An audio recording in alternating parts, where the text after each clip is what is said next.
መካከለኛው ምስራቅ ወደ ሙሉ የጦርነት እሳት ውስጥ ገብቷል። ኢራን በኩዌት በሚገኘው የአሜሪካ ዋና የአየር ኃይል ጦር ሰፈር ላይ ድንገተኛ የድሮን ድብደባ ፈጽማለች። በስፋት የምንመለከተው ጉዳይ ይሆናል። በሌላ በኩል ደግሞ በሆርሙዝ ሰርጥ የአሜሪካን መመሪያ የተከተለች ነዳጅ ጫኝ መርከብ በኢራን ቁጥጥር ስር ውላ ለአደጋ ተዳርጋለች። ነገሩ በዚህ ብቻ አላበቃም። ሳውዲ አረቢያ በየመን ሰፊ የምድርና የባህር ላይ ጦርነት ለመክፈት ሰራዊቷን እያዘመተች ይገኛል። ይሄ ቀውስ በቀጥታ ለኢትዮጵያና ለአፍሪካ ቀንድ ሀገራት ምን ይዞ ይመጣል? ዓለም አቀፉ የነዳጅ ንግድስ ወዴት ያምራል? ሙሉ መረጃውን ይዘንላችሁ ቀርበናል። እስከ መጨረሻው አብራችሁን ቆዩ። እናንተ ደግሞ ቪዲዮቻችን ወደ ብዙ አድማጭ ተመልካቾች ይደርስ ዘንድ ቪዲዮውን ላይክ፣ ኮመንት እና ሼር በማድረግ ጀምሩት። አዲስ የሆናችሁ ደግሞ ቻናላችንን ሰብስክራይብ በማድረግ ዓለም አቀፋዊ ተአማኒ መረጃዎችን ያገኙ። የኢራን ጦር በኩዌት በሚገኘው የአሜሪካ አህመድ አልጃባር አየር ኃይል ጦር ሰፈር ላይ ድብደባ ፈጽሜያለሁ ብሏል። የኢራን ጦር ኃይል በኩዌት የሚገኘውንና የአሜሪካ ጦር እንደ ዋና ወታደራዊና የሎጂስቲክስ ማዕከል የሚጠቀምበትን አህመድ አልጃባር የአየር ኃይል ጦር ሰፈርን በድሮን መምታቱን የኢራኑ የመንግስት የዜና ወኪል ፋርስ ኒውስ የኢራንን ጦር የህዝብ ግንኙነት መሪያቸውን መግለጫ በመጥቀስ ዘግቧል። እንደ ፋርስ ኒውስ ዘገባ ከሆነ ኦፕሬሽን ሳኢቃ በተሰኘው የውጊያ ዘመቻ አካል በሆነው በዚህ ጥቃት የተመቱ ኢላማዎች የአሜሪካ የውጊያ ጀቶች ማቆሚያዎች፣ የሳተላይት መገናኛ ዘዴዎችና ወታደራዊ ቁሳቁሶች የተከማቹባቸው መጋዘኖች ናቸው ብሏል። የኢራን ጦር ጥቃቱን የፈጸመው አሜሪካ በደቡባዊ ኢራን ቄሸም ደሴት በሚገኙ የመኖሪያ አካባቢዎች ላይ ላደረሰችው የአየር ድብደባና ለሌሎች ወታደራዊ እርምጃዎች ምላሽ ለመስጠት እንደሆነ አስታውቋል። አህመድ አልጃባር የአየር ኃይል ጦር ሰፈር አሜሪካ በፋርስ ባሕረ ሰላጤ ቀጠና ለሚታወቁ የውጊያ የቅኝትና የሎጂስቲክስ እንቅስቃሴዎች የምትጠቀምበት ቁልፍ ማዕከል እንደሆነ ተገልጿል። ኢራን በአሜሪካ ዋና ምሽጎችና የአየር ኃይል ሰፈሮች ላይ የምታደርገውን የድሮን ጥቃት ወደ ኩዌት ማስፋፋቷ አሜሪካ በባሕረ ሰላጤው ሀገራት እንደ ኩዌት፣ ኳታርና ባህሬን ያሉ የተከለከሉ እና ደህንነታቸው የተጠበቀ የምትላቸውን የጦር ሰፈሮች ቀጥተኛ የውጊያ ቀጠና ለማድረግ መወሰኗን ያሳየ ሆኗል። ይህም አሜሪካ በአካባቢው የምታደርገውን የአየር ቅኝትና የውጊያ ዝግጅት ለማስተጓጎል የታለመ የተቀናጀ ስትራቴጂ ነው። ጥቃቱ የተፈጸመው በኩዌት ግዛት ላይ በመሆኑ አሜሪካንን የሚያስተናግዱ የባሕረ ሰላጤው ሀገራት ትልቅ ስጋት ውስጥ ወድቀዋል። በአንድ በኩል እነዚህ ሀገራት ከዋሽንግተን ጋር የደህንነት ስምምነት ያላቸውና የአሜሪካን የጦር ሰፈሮች የሚያስተናግዱ ናቸው። በሌላ በኩል በኢራንና በአሜሪካ መካከል በሚደረግ ቀጥተኛ ወታደራዊ ግጭት መሃል ገብተው የውጊያ አካል የመሆንና መሰረተ ልማታቸው የመመታት ከፍተኛ አደጋ ተደቅኖባቸዋል። ይህም የእነዚህን ሀገራት የዲፕሎማሲ አቋም በሁለት በኩል እንዲወጠር አድርጎታል። ኢራን በተደጋጋሚ ውድ ያልሆኑ አጥፊ ድሮኖችን በመጠቀም ዘመናዊና እጅግ ውድ የሆኑ የአሜሪካን የሳተላይት መገናኛዎችን፣ የውጊያ ጀት ማቆሚያዎችንና የሎጂስቲክስ መጋዘኖችን ማውደሟ በዘመናዊ የውጊያ ስልት ላይ አነስተኛ ወጪ ያለው መሳሪያ ግዙፍ ወታደራዊ ሀብትን እንዴት ማሰናከል እንደሚችል የሚያሳይ ማረጋገጫ ነው።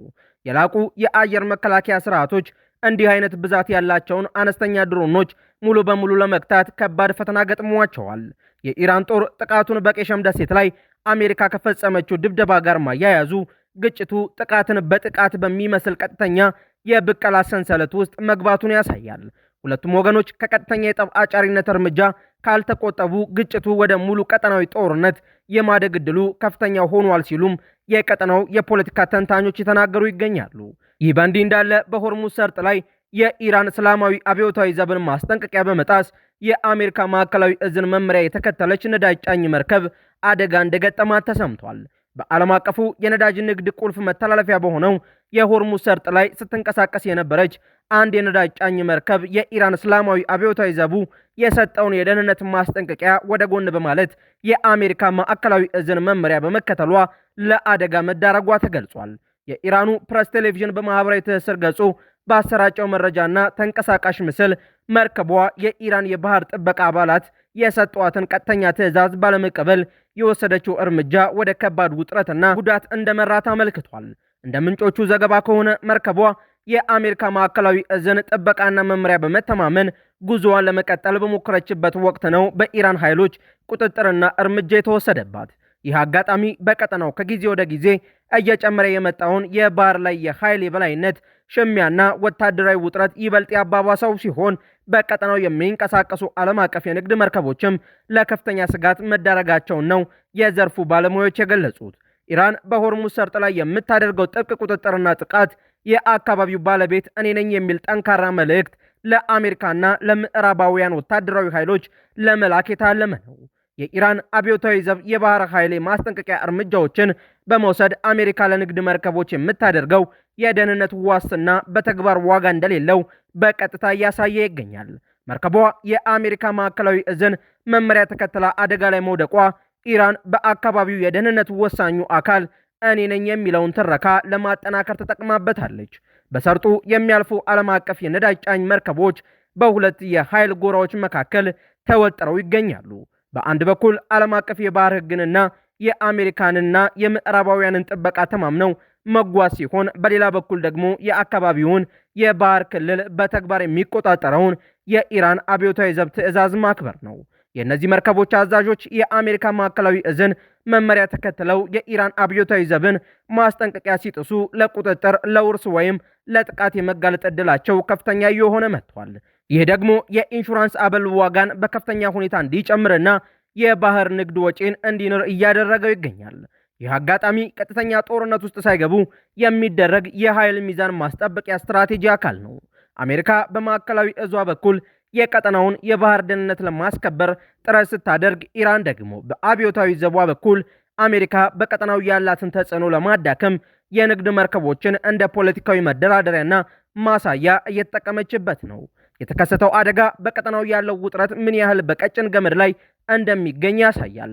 የንግድ መርከቦች ከአሜሪካ ወታደራዊ መመሪያ ይልቅ የአካባቢውን የኃይል ሚዛን ግምት ውስጥ ሳያስገቡ ሲቀሩ ለከፍተኛ አደጋ እንደሚዳረጉ ማሳያ ሲሆን፣ ይህም የሆርሙዝ ሰርጥ ደህንነት በኢራንና በአሜሪካ መካከል ባለው ፖለቲካዊ ድርድር ላይ የተንጠለጠለ መሆኑን ያረጋግጣል። በሌላው ሰበር መረጃችን ደግሞ ሳውዲ አረቢያ በየመን ሰፊ ወታደራዊ ዘመቻ ለመጀመር መዘጋጀቷ ተገልጿል።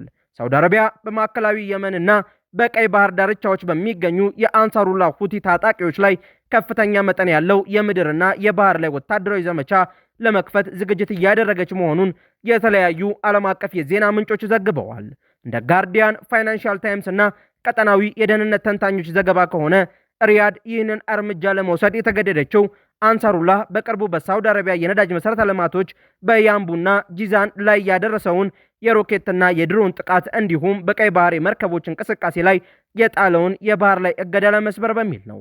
ታጣቂ ቡድኑ ከበባን በከበባ በሚል መርህ በሳውዲ ንግድና የነዳጅ ጫኝ መርከቦች ላይ በቀይ ባህርና በባብ-ኤል መንደብ በኩል የመርከብ ጉዞ እገዳ ማወጁን ተከትሎ ውጥረቱ ወደ ከፍተኛ ደረጃ ተሸጋግሯል። ሁቲዎች በሳውዲ ብሔራዊ የነዳጅ ኩባንያ አራምኮ ንብረት በሆኑት የጂዛንና የአምቡ ማጣሪያዎች ላይ የባሊስቲክ ሚሳኤልና የድሮን ጥቃት ማድረሳቸውን የገለጹ ሲሆን ይህም በሀገሪቱ የነዳጅ ወጪ ንግድ ላይ ስጋትን ደቅኗል። ሳውዲ አረቢያ ለጥቃቱ ምላሽ በመስጠት በሁቲዎች ቁጥጥር ስር በሚገኘው የሁዴይዳ ወደብና አካባቢው ላይ ለ4 ዓመታት ቆይቶ የነበረውን የተኩስ ማቆም ስምምነት በመጣስ የአየር ድብደባ ፈጽማለች። በተጨማሪም ሪያድ 14 ሀገራት የተሳተፉበትን አዲስ የቀይ ባህር ላይ ኃይል ማቋቋሟ ተገልጿል። በሳውዲ አረቢያና በአንሳሩላ መካከል እንደገና ያገረሸው ወታደራዊ ፍጥጫ ከቀደሙት ዓመታት የየመን የእርስ በርስ ጦርነት በተለየ መልኩ ሙሉ በሙሉ የቀይ ባህርን ደህንነትና ዓለም አቀፍ የኢኮኖሚ መስመርን አደጋ ላይ የሚጥል ቀጠናዊ ቀውስን ይዟል። ላለፉት ጥቂት ዓመታት ሪያድ ከየመን ረመጥ ወጥታ ትኩረቷን በሜጋ ፕሮጀክቶችና በኢኮኖሚ ማሻሻያ ወይም ራዕይ 2030 ላይ ለማድረግ ስትጣጣር ቆይታለች። ሆኖም የሆርሙዝ ሰርጥ ውጥረት ባለበት ሁኔታ ሳውዲ አረቢያ ነዳጇን ወደ ዓለም ገበያ የምታወጣበት ዋነኛው አማራጭ የቀይ ባህር ወደቧ ወይም ያምቡ ነው። ሁቲዎች ያምቡንና የቀይ ባህር መርከቦችን ኢላማ ማድረጋቸው የሳውዲን ኢኮኖሚያዊ ህልውና በቀጥታ የነካ ስጋትን ደቅኗል። እንደ አውሮፓውያን አቆጣጠር ከ2022 ጀምሮ የነበረው አንጻራዊ ሰላም በመፍረሱ ሳውዲ አረቢያ በቀጥታ በመሬትና በባህር ኃይል ወታደራዊ እርምጃ ወስዳ የአንሳሩላህን የባህር ላይ ጥቃት አቅም የማጽዳት ግዴታ ውስጥ ገብታለች። አንሳሩላ በቀይ ባህር ላይ የጣለው የባህር እገዳና ጥቃት ሁለት ዋና ዓላማዎች አሉት። አንሳሩላ በቀይ ባህር ላይ የጣለው የባህር እገዳና ጥቃት በሁለት ዋና ዓላማዎች አሉት። አንደኛው ኢኮኖሚያዊና ፖለቲካዊ ጫና ሲሆን በሳውዲ የነዳጅና የመርከብ እገዳ በመጣል ሪያድ በየመን ላይ የጣለችውን የፋይናንስና የወደብ ማዕቀብ እንድታነሳ እንዲሁም የባለስልጣናት ደሞዝ ክፍያን እንድትፈቅድ ማስገደድ ነው። ሁለተኛው ደግሞ ቀጠናዊ ተስፋፊነት ሲሆን ከኢራን አጋሮችና ከኢራቅ አማጽያን ጋር በመቀናጀት ሳውዲ አረቢያን ከየመንና ከኢራቅ አቅጣጫ በድሮንና በሚሳኤል መቆጣጠር ነው። ይህ ወታደራዊ ግጭት ወደ ሰፊ የምድርና የባህር ጦርነት ከተሸጋገረ ለአፍሪካ ቀንድ ሀገራት ቀጥተኛ ተጽዕኖ አለው። በባብኤል መንደብ የሚያልፈው ዓለም አቀፍ የመርከብ መስመር መስተጓጎል የመርከብ መድህንና የጭነት ዋጋ እንዲንር በቀጥታ አስተዋጽኦ ያደርጋል። ይህ ደግሞ ወደ ኢትዮጵያ፣ ጅቡቲና ሱዳን የሚገቡ ገቢ ዕቃዎች ዋጋ ውድ ያደርገዋል። በቀይ ባህር ላይ የወታደራዊ መርከቦችና የጦር መርከቦች መብዛት ቀጠናውን የሀያላን ሀገራት የፍልሚያ ሜዳ ያደርገዋል። በየመን እንደገና ሰፊ ጦርነት መቀስቀሱ አዲስ የስደተኞች ማዕበል ወደ አፍሪካ ቀንድ ሀገራት በተለይም በጅቡቲና ሶማሊያ በኩል እንዲፈልሱ ያደርጋል። የሳውዲ አረቢያ አዲስ ወታደራዊ ዘመቻ ዝግጅት የሚያሳየው በቀይ ባህር ቀጠና የተረጋጋ የሰላም ስምምነት መፍጠር አለመቻሉን ነው። ግጭቱ ወደ ሙሉ የምድርና የባህር ጦርነት ከተቀየረ የዓለም አቀፍ የነዳጅ ገበያን ከመናጋቱ በላይ ምስራቅ አፍሪካን ጨምሮ አጠቃላይ የቀይ ባህር አካባቢን ረጅም ጊዜ ወደሚወስድ የደህንነት ቀውስ ውስጥ ሊከተው ይችላል። ውድ የአውደ ዓለም የዩቲዩብ ቻናል ተከታታዮቻችን አዳዲስ የተሰሙ ሰበር መረጃዎቻችን እነዚህን ይመስሉ ነበር። በእነዚህ መረጃዎች ላይ ያላችሁን ሀሳብ አስተያየት በኮመንት መስጫው ላይ አስፍሩልን። አዳዲስ መረጃዎችን በፍጥነት ለማግኘትም ቻናላችንን ሰብስክራይብ ማድረጋችሁንና ለሌሎች እንዲዳረስ ላይክ እንዲሁም ሼር ማድረጋችሁን እንዳትረሱ። በሌላ ሰበር መረጃ ዳግም እስከምንገናኝ ሰላም ቆዩን።